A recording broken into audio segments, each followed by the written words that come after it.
अरहंत है 10 धर्म धारक सिद्ध है। आचार्य है उवझाय है, मुनिराज सर्व प्रसिद्ध है। जो आत्मा को जानते पहचानते करते रमन, वे धर्म धारक धर्म धन है, उन्हें हम करते नमन। मुझे अपेक्षा थी कि मंगलाचरण में ये बोला जाएगा, लेकिन ये नहीं बोला तो मैंने कहा मैं बोल देता हूं। धर्म के 10 लक्षण का ये मंगलाचरण है। आदरणीय दादा अभी प्रवचन पुनः सुन रहे हैं, उसमें एक दिन अभी अभी बात कर रहे थे। जयपुर में अनेक संस्थाएं बनती है और उन संस्थाओं में पदाधिकारी के रूप में रहने के लिए मेरे पास आते हैं, तो मैं पूछता हूं कि उनका उद्देश्य क्या है। और उन उद्देश्यों में समाज का उत्थान, देश का उत्थान, नारी उत्थान, दहेज उन्मूलन, बहुत सारे होते हैं। तो मैं कहता हूं इसमें मेरा काम नहीं है। पहले नंबर पे न सही, लेकिन आखिरी नंबर पर भी यदि कहीं उसमें आत्म कल्याण हो तो मैं उससे जुड़ने के लिए तैयार हूं।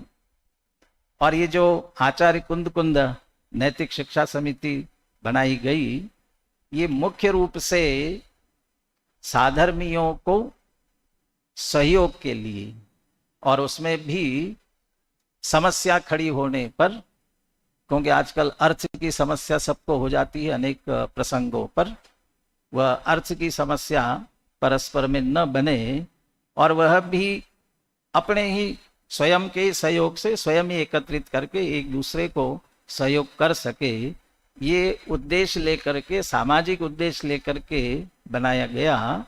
लेकिन उसमें तत्व ज्ञान को और आत्म कल्याण को ही मुख्य रखा है, और यही निश्चित रूप से होना चाहिए। और ये शास्त्री स्नातकों का संगठन है, तो इसको ही मुख्य रह करके ये चल रहे हैं, ये बहुत अच्छी बात है। और अभी 10 लक्षण महापर्व के अवसर पर धर्म के 10 लक्षण के आधार से ये प्रश्नोत्तरी ले रहे हैं।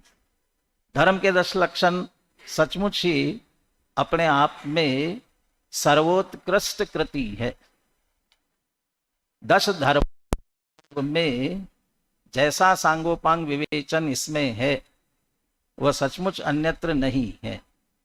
निश्चय से, व्यवहार से, आध्यात्मिक दृष्टिकोण से, सामाजिक दृष्टिकोण से, सामान्य रूप से जीवन में उतारने के लिए आचरण की दृष्टि से, जिसको हम धार्मिक आचरण कहते हैं, माने सारी दृष्टियों से उसमें चर्चा बहुत अच्छी तरह से ली गई है। और अनेकों कृतियां 10 धर्म के संदर्भ में हैं, लेकिन उनमें इतना सांगोपान विवेचन नहीं है।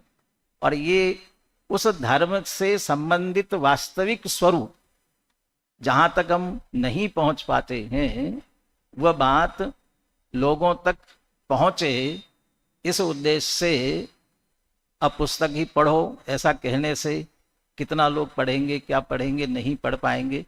और पढ़ भी लेंगे तो पढ़ जाएंगे, वो बात ध्यान में नहीं आएगी। विद्यार्थियों को भी पाठ पढ़ाया जाता है, और पाठ पढ़ाने के बाद में फिर प्रश्नोत्तर देते लिखने के लिए। क्यों देते हैं? जब पाठ पढ़ा दिया, विषय बता दिया, फिर प्रश्नोत्तर क्यों लिखा रहे हैं?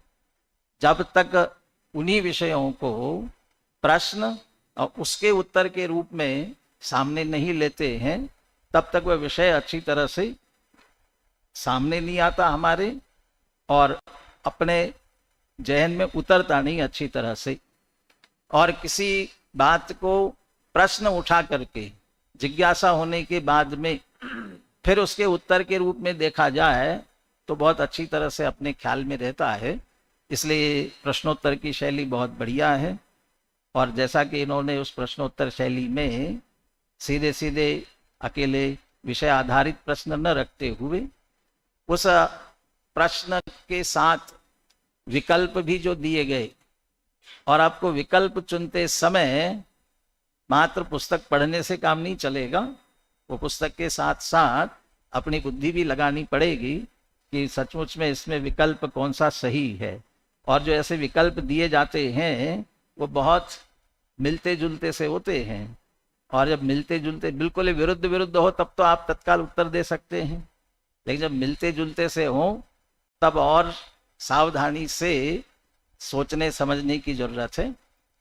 कोई ये सोचे कि 10 धर्म तो हम जानते हैं इसलिए हम तो पढ़ करके और उनको भरते चले जाएंगे, तो वो तो उसी तरह का विद्यार्थी होगा जो परीक्षा में विकल्पात्मक प्रश्न आए तो कहीं पर भी निशान लगाते जाएंगे, कहीं ना कहीं तुक्का तो लग ही जाएगा, कुछ तो उसमें से सही हो ही जाएंगे। तो ऐसा काम चलने वाला नहीं है, क्योंकि पारंपरिक दृष्टि से जो हम समझते हैं, अब सत्य धर्म किसे कहते हैं? सामान्य लोगों को आप पूछोगे, कहते सच बोलना, झूठ नहीं बोलना, और उसमें आएगा सत्य धर्म किसे कहते हैं? सच बोलना, झूठ नहीं बोलना, और वस्तु स्वरूप को सत्य समझना। अब वो तो कहेंगे दोनों सही है, सच बोलना, झूठ नहीं बोलना। सामान्य लोग तो इसी पर जाएंगे, और जो पुस्तक पढ़ेगा वही उसमें से मर्म निकाल सकेगा। तो इसी बहाने से ये इस अवसर पर, दशलक्षण महापर्व के अवसर पर धर्म के 10 लक्षण अच्छी तरह से समझ में आए, इसलिए कृति सचमुच में ये प्रश्नोत्तरी बहुत आवश्यक है, प्रासंगिक है, और इसका लाभ सभी ले। आप तो लेंगे ही, लेकिन और अधिक लोगों तक पहुंचाए ये भी निश्चित रूप से हमारी जिम्मेदारी है। और ये समिति इसी तरह जो सामाजिक कार्य है उसके साथ साथ तत्व ज्ञान के प्रचार प्रसार का कार्य इसी तरह करते रहे, इसी मंगल भावना के साथ। जय जिनेंद्र।